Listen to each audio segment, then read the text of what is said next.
Okay, it's videoing.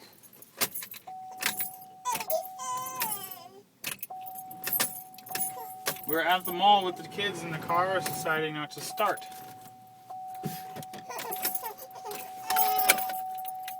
Nothing was left on, the doors weren't open, nothing. And of course we've got crying kids now. Now what do I do? I don't know. Let me see if the trunk will open. Last time the trunk wouldn't open.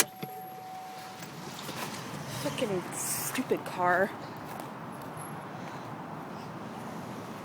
See? The trunk also, when the car dies, the trunk won't open. I'm hitting it with all of my fingers really hard.